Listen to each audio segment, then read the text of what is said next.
കൊച്ചാക്കരുത്. ആശാൻ അറിയാത്തൊരു രഹസ്യം ഞാൻ പുറത്തു വിടട്ടെ. എന്ത് രഹസ്യം? കത്തി കാണിച്ച ഉടനെ മാനേജർ മാറി നിന്നതാണ് തന്റെ കവർച്ച എളുപ്പമാക്കിയെന്ന് കോട്ടയിലെ ഫെഡറൽ ബാങ്ക് കവർ ചെയ്ത പ്രതി റിജു ആന്റണി പോലീസിനോട് മൊഴി പറഞ്ഞു.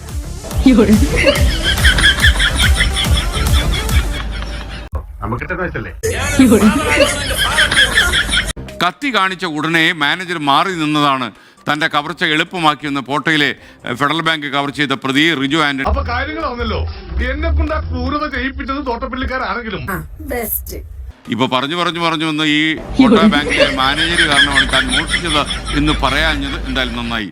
സത്യം പറഞ്ഞ ആശാന്റെ കഴിവെച്ച് നോക്കുമ്പോ ആശാൻ ഈ ലെവലിൽ അറിയപ്പെടേണ്ട ആളല്ല, കുറച്ചുകൂടി ലോ ലെവലിൽ അറിയപ്പെടേണ്ട ആളാണ്. നേരത്തെ ബാങ്കിലെത്തി സ്ഥിതികൾ നിരീക്ഷിച്ചു. പ്രതി വെളിപ്പെടുത്തി കവർച്ച ആസൂത്രണം ചെയ്യുന്നതിനിടെ പ്രതി പള്ളിപ്പെരുന്നാളിലെത്തിയ ദൃശ്യങ്ങളും 24-ന് കിട്ടി. ഇനി ആരും സൂത്രം കാണിച്ചാൽ മോനെ രംഗച്ചേട്ടൻ കാണിക്കും എന്ന് പറഞ്ഞാൽ കാണിക്കും. അമ്പാൻ തുറസി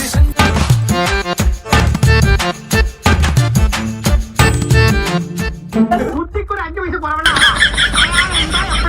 പറയാൻ പറ്റില്ല.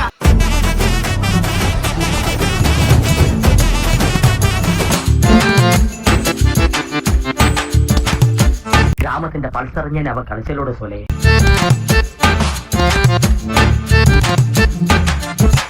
നിനക്ക് നാണം ഉണ്ടോടെ നാറി? ഇല്ല. ഇപ്പൊ നിങ്ങളുടെ ഹീറോ എന്ത് ചെയ്യുന്നു? Will he give up?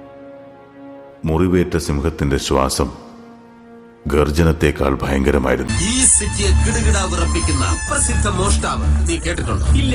എന്നാൽ ഇപ്പൊ കേട്ടോ, അത് ഞാനാണ്.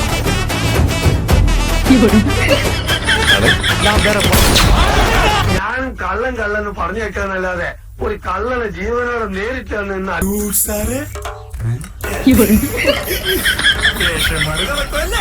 പിന്നെ നിന്നെ 3-4 കേസിന് കൂടി ജെയിംസ് സാറ് നോട്ടിട്ടിട്ടുണ്ട്. എല്ലാം കൂടി പെരടിക്ക് വെച്ച് കെട്ടി തരും. വലിയ ഉപകാരം.